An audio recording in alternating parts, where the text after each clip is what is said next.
Guys کیا حال ہے؟ سب خیریت سے؟ امید ہے سب خیریت سے ہوں گے۔ تو آج ہم سٹارٹ کرتے ہیں اپنا ولاگ۔ تو آج جو ولاگ ہے، اس کا ٹاپک جو ہم نے چوائس کیا ہے وہ ہے خواہش۔ آپ سمجھ تو گئے ہوں گے خواہش کیا ہوتی ہے۔ خواہش ایک نہیں ہوتی، خواہشات ہوتی ہیں۔ جو خواہش تو ایک ہوتی ہے، تو خواہشات اس کی جمع ہیں۔ تو انسان کے اندر ایک خواہش نہیں ہوتی، بہت ساری خواہشیں ہوتی ہیں۔ تو ان کو پانے کے لیے انسان پتہ نہیں کیا سے کیا کرتا ہے، کہاں کس حد تک گزر جاتا ہے ان خواہشوں کو پانے کے لیے۔ زندگی میں انسان کو بہت ساری خواہشیں پوری کرنی پڑتی ہیں، جو کہ انسان چاہتا ہے کہ یہ میری ساری پوری ہو جائیں، پر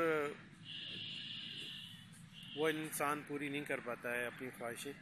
اور اللہ تعالیٰ کچھ اور سوچتا ہے، انسان کچھ اور سوچتا ہے، ہوتا وہی ہے جو اللہ تعالیٰ سوچتے ہیں۔ تو خیر، آج اس کے بارے میں ہم آپ کو بتاتے ہیں، خواہشات کے بارے میں، کہ خواہشات جو ہے نا انسان کو کہاں کہاں تک لے جاتی ہے اور کیا ہوتی ہے خواہشات۔ خواہشات کے بارے میں جیسے مرزا غالب نے، آپ جانتے ہیں کہ مرزا غالب کتنا اعلیٰ پائے کے جو ہے نا وہ شاعر تھے، تو انہوں نے کیا خوبی فرمایا ہے۔ تو میں یہاں آپ کو بتاتا چلوں کہ یہ جو شاعر میں آپ کو سنا رہا ہوں، یہ میں آپ کو پوری غزل بھی سناؤں گا انشاءاللہ۔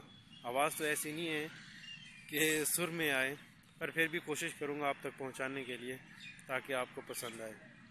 جیسے مرزا غالب نے کیا خوبی کہا ہے کہ ہزاروں خواہشیں ایسی کہ ہر خواہش پہ دم نکلے، ہزاروں خواہشیں ایسی کہ ہر خواہش پہ دم نکلے، بہت نکلے میرے ارماں لیکن پھر بھی کم نکلے، بہت نکلے میرے ارماں لیکن پھر بھی کم نکلے۔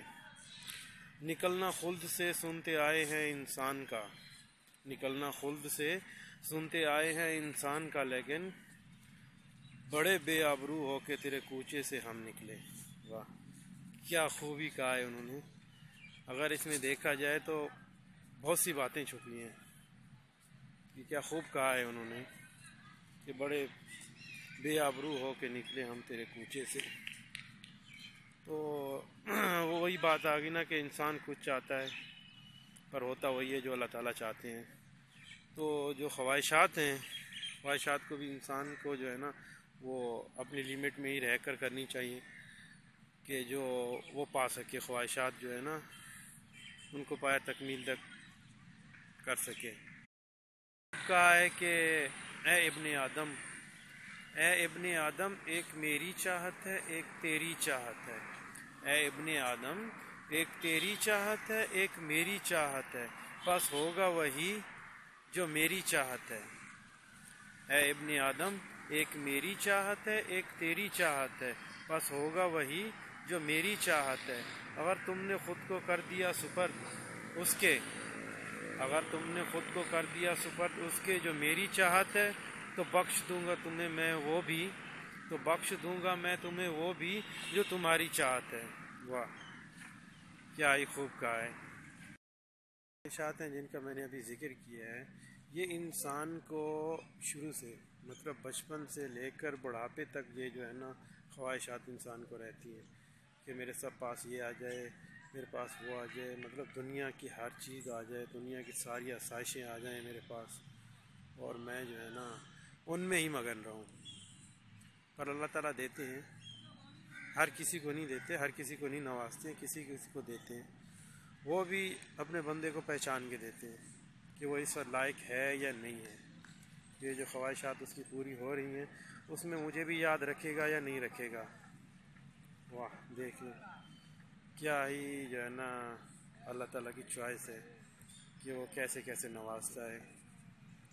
تو یہ ہے کہ انسان کی خواہشات تو بہت ہوتی ہیں، جیسے میں نے پہلے ذکر کیا ہے کہ ہر خواہش پوری نہیں ہوتی، جو اللہ تعالیٰ چاہتے ہیں وہی خواہش پوری ہوتی ہے۔ انسان بچپن میں جب ہوتا ہے تو وہ کہتا ہے کہ میں بہت بڑا ہو جاؤں اور جو ہے نا میں اپنی خواہشیں پوری کر سکوں، ٹھیک ہے۔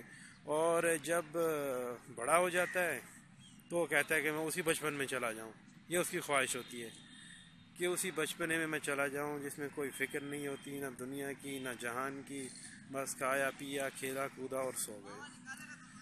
جب وہ بڑا ہوتا ہے تو اس کے اوپر ذمہ داریاں آتی ہیں، تو پھر اسی اپنے بچپن کو یاد کرتا ہے، مطلب خواہش ہی ہو گئی نا۔ جب بڑا ہو جاتا ہے تو اپنی خواہش کہتا ہے اللہ تعالیٰ سے کہ کاش میں ویسے ہی چلا جاؤں، مطلب کہ اسی عمر میں چلا جاؤں جو چھوٹی عمر تھی، جس میں نہ کوئی فکر ہوتی ہے، نہ کوئی فاقہ ہوتا ہے، کھاؤ پیو اور سو جاؤ، دنیا کی کوئی فکر نہیں ہوتی۔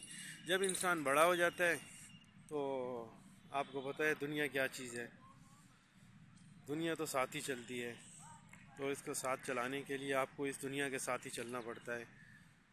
اس دنیا میں جو ہے نا، وہی بات آ گئی خواہشات، انسان کی جو خواہشات ہیں اس دنیا میں، وہ تو انسان اسی میں ہی لگا رہتا ہے کہ میری خواہشات پوری ہو جائیں۔ وہ اسکول جاتا ہے، اس کی خواہش ہوتی ہے کہ میں کالج میں چلا جاؤں، جب وہ کالج میں پہنچتا ہے تو کہتا ہے میں یونیورسٹی میں چلا جاؤں، جب یونیورسٹی میں جاتا ہے تو کہتا ہے اب میری اچھی جاب لگ جائے، جب انسان کی جاب لگ جاتی ہے تو وہ کہتا ہے میرے پاس ڈھیر سارا پیسہ آ جائے، اور جب اس کے پاس پیسہ بھی آ جاتا ہے تو پتہ نہیں اس کی کیا سے کیا خواہشیں ہو جاتی ہیں، اس سے خواہشیں بڑھ جاتی ہیں، یہ نہیں کم ہوتی، خواہشیں انسان کی بڑھتی رہتی ہیں، جو کہ انسان کے اندر یہ قدرتی طور پر اللہ تعالیٰ کی طرف سے پائی جاتی ہے۔ تو کچھ جو ہے نا اپنی خواہشات وہ اللہ تعالیٰ کی طرف سے وقف کر دیتے ہیں، اور آپ نے دیکھا ہے وہ اللہ تعالیٰ کے ہم کلام ہو جاتے ہیں، تو وہ دنیا بھی اور آخرت بھی بنا لیتے ہیں۔ اور کچھ ہم جیسے گناہ گار اور لاچار تو نہیں کہہ سکتے، گناہ گار ہی کہہ سکتے ہیں، اور جو کہ ہم خود ہی اس کے ذمہ دار ہیں، نہیں کر پاتے ہیں، انہیں خواہشات کے پیچھے پڑے رہتے ہیں اور اپنی پوری زندگی گنوا دیتے ہیں کہ یہ خواہش پوری ہو جائے، وہ خواہش پوری ہو جائے، پر وہ انسان اسی ہی خواہش کے تقویت میں لگا رہتا ہے اور کچھ نہیں کر پاتا ہے۔ تو ہمیں چاہیے ہم وہ خواہشات کریں جو ہم سے آرام سے پوری ہو سکیں اور ہم اپنی زندگی بہت اچھے سے گزار سکیں۔ یہی زندگی کا ایک اصول ہے کہ وہ خواہشات کریں جو آپ آرام سے پوری کر سکیں، اور یہ نہیں کہ اتنے خواہشات کے پیچھے پڑھتے پڑھتے آپ اپنی صحت اور ساری زندگی جو ہے نا انہی خواہشات کے پیچھے گزار دیں اور آپ کر کچھ نہ سکیں۔ اگر آپ نے ان خواہشات کو پورا کرنے کے لیے بہت کچھ کیا بھی ہے تو وہ وقت آ جاتا ہے کہ اس کی وہ خواہشاتیں ہی رہ جاتی ہیں دل میں، اور وہ اس دنیا فانی سے چلا جاتا ہے۔